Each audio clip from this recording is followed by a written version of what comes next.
MNS news live में आप सभी का स्वागत है। अगर आपने हमारे MNS न्यूज लाइव चैनल को सब्सक्राइब नहीं किया है तो तुरंत ही सब्सक्राइब करें और साथ ही बेल आइकन को भी दबाएं ताकि आपको ताजा खबरों की नोटिफिकेशन मिलती रहे। आइए देखते हैं आज की कुछ ताजा खबरें।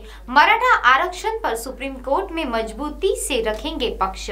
मराठा आरक्षण के बारे में सुप्रीम कोर्ट में मजबूती से राज्य सरकार का पक्ष रखने वाले वकील को बदले जाने की खबरों से आहत हुआ मराठा समाज। विधान भवन परिसर में पत्रकारों से सरकार की नीति पर बोलते विधानसभा सदस्य। मागील देवेंद्रजी फडणवीस सरकारने या राज्यातील मराठा समाजाला आरक्षण दिल्याच्या नंतर काही वर्ग हायकोर्टामध्ये मुंबईच्या त्या विरोधामध्ये गेला असताना हायकोर्टामध्ये शासनाच्या वतीनं बाजू मांडण्याकरता खास दिल्लीवरून सीनियर काउन्सिलर माननीय श्री मुकुल रोहतगी साहेब आणि PS पडवालियाजी यांना आणि राज्याचे ॲडव्होकेट जनरल यांच्यावर जबाबदारी दिली होती। त्यामुळं मागील सरकारच्या काळामध्ये मराठा समाजाच्या आरक्षणाला हायकोर्टामध्ये स्थगिती मिळू शकली नाही, म्हणून काही तेच लोक सुप्रीम कोर्टात गेल्यानंतर मागील देवेंद्रजी फडणवीसच्या सरकारनं हीच लोक प्लस ॲडिशनल नाडकर्णी ज्येष्ठ विधिज्ञ यांच्यासह मोठी वकिलांची फौज ज्येष्ठ विधिज्ञांची फौज सुप्रीम कोर्टामध्ये नेमली असताना आत्तापर्यंत एकाही प्रकरणाला स्थगिती मिळू दिलेली नाही किंवा एकाही प्रकरणामध्ये सरकारवर कोणतीही टीका टिप्पणी सर्वोच्च न्यायालयाने केली नाही।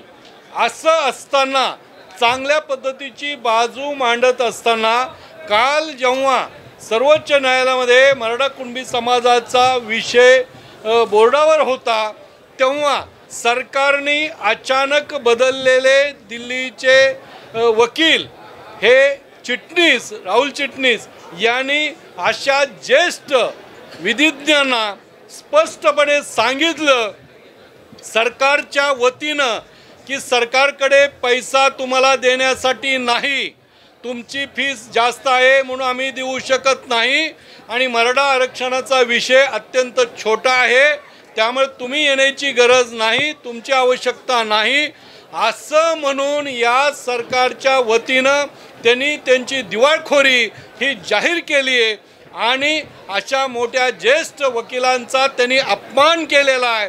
समाजाला न्याय देण्याकरता या सरकारकडे जर पैसे नाहीत हे कारण पुढं करत असतील तर हे सरकार किती द्वेषानं किती समाजाच्या विरोधामध्ये काम करतंय हे आपल्याला दिसून येतंय। आणि म्हणून आज आम्ही सभागृहामध्ये विधान परिषदेमध्ये आम्ही सुजीत ठाकूरजी आणि सगळे 289 लावला असताना त्यांनी कोणत्याही प्रकारची सरकारनं दखल घेतली नाही आणि आपला जो विचार आहे ते त्यांनी या ठिकाणी दाखवून दिला। आम्ही विरोधी पक्षाच्या वतीनं सरकारनं मराठा समाजाच्या बद्दलची हीच भूमिका जर ठेवली तर सरकारच्या विरोधामध्ये रस्त्यावर उतरून आंदोलन करून त्यांच्या विरोधात जनजागृती केल्याशिवाय राहणार नाही। आणि त्यांना जर पैसेच नसतील सरकारकडे तर समाजाकडे एक रुपया मागून आम्ही ती वकील लावू, पण तुमच्या भरोशावर आम्ही ती केस सोडणार नाही हे आम्ही स्पष्टपणे या ठिकाणी करू इच्छितो। वहीं दूसरी खबर सामने आ रही है। गोंदिया जिले की कानून व्यवस्था और किसानों की समस्याओं पर विधान भवन परिसर में पत्रकारों को संबोधित करते हुए गोंदिया मतदार संघ के विधायक। महाराष्ट्रामध्ये आणि प्रामुख्याने गोंदिया जिल्ह्यामध्ये आणि माझ्या गोंदिया मतदारसंघामध्ये कायदा सुव्यवस्था पूर्णपणे ढासळलेली आहे। काल एका दलित तरुण मुलीवर गोंदियापासून 5 किलोमीटर अंतरावर ॲसिड अटॅक झाला, परंतु आतापर्यंत तो अटॅक कोणी केला याचा पत्ता लागलेला नाही आहे। 2 दिवसापूर्वी एक मनोज कटारे नावाच्या तरुण मुलाला अपहरण करून त्याची हत्या करण्यात आलेली आहे।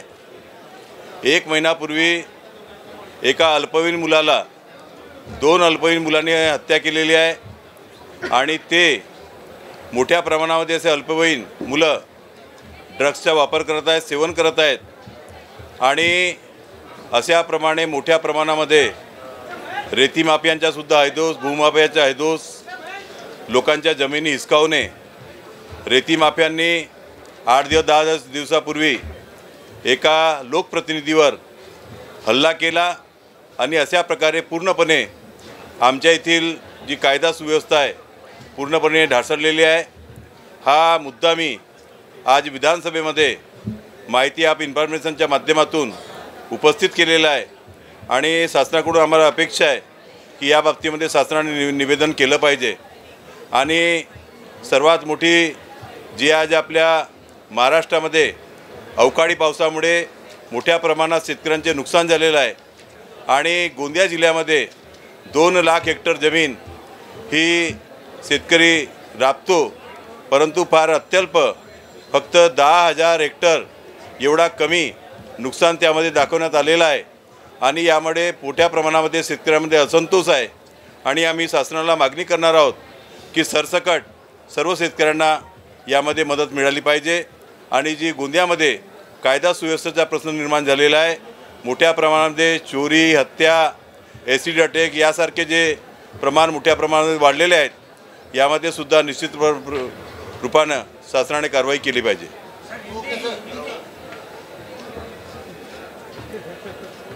महाराष्ट्र में और हमारे गोंदिया ज़िले में प्रमुखता से गोंदिया जो तालुका है, मेरा मतदार संघ है, उसमें बड़े पैमाने पर कायदा सुव्यवस्था का प्रश्न निर्माण हुआ है. कल एक दलित लड़की के ऊपर में एसिड अटैक हुआ. उसकी स्थिति बहुत गंभीर है. वो आज रुग्णालय में भर्ती है, मौत से जूझ रही है. 2 दिन पहले एक मनोज कटारे नाम के लड़के का अपहरण करके उसकी निर्गुणता से हत्या कर दी गई. 1 महीना पूर्व एक अल्पवयीन लड़के के ऊपर में 2 अल्पवयीन लड़कों ने निर्गुण प्रकार से उसकी हत्या की. 8 दिन पहले रेती माफियाओं ने एक लोक प्रतिनिधि के ऊपर में प्राणघातक हमला किया. अनेक भूमाफिया बड़े पैमाने पर गोंदिया में सर्वसामान्य आदमी की जो ज़मीन है उसे छीनने का काम बड़े पैमाने पर हो रहा है. इस प्रकार से कायदा सुव्यवस्था की चीज़ कोई भी गोंदिया में रही नहीं और एक आज सामान्य आदमी को वहाँ पर जीना दुभर हो गया है. और शासन को इस माध्यम से मैंने माहिती ऑफ इन्फॉर्मेशन के माध्यम से निवेदन किया है कि शासन ने इस ओर ध्यान देना चाहिए और सभागृह में इसका निवेदन करना चाहिए. उसी प्रकार आज हमारे गोंदिया ज़िले में 2 लाख हेक्टर ज़मीन किसानी में 2 लाख हेक्टर ज़मीन है. उसमें से मात्र जो गीला अकाल की स्थिति निर्माण हुई थी उसमें 10,000 हेक्टर ज़मीन ही को नुकसान सरकार ने दिखाया है और इसलिए बड़े पैमाने पर किसानों में असंतोष है. और एक टुटपुंजी मदद आज किसानों को 1,500 रुपये इस प्रकार की मिल रही है और यह असंतोष देखते हुए सरकार को हमारा इस माध्यम से निवेदन है कि सरकार ने, मैं सभागृह में भी औचित्य के मुद्दे के माध्यम से यह प्रश्न उठाने वाला हूं और सरकार ने सभी को सरसकट मदद देना चाहिए, इस प्रकार की हमारी मांग है. वहीं तीसरी खबर सामने आ रही है. नासिक नियो मेट्रो के बारे में पत्रकारों को मौजूदा सरकार की नीति से रूबरू कराती विपक्ष नेता. फिलहाल वक्त हो चुका है ब्रेक का. ब्रेक से लौटने के बाद बने रहिए MNS न्यूज के साथ. नमस्कार.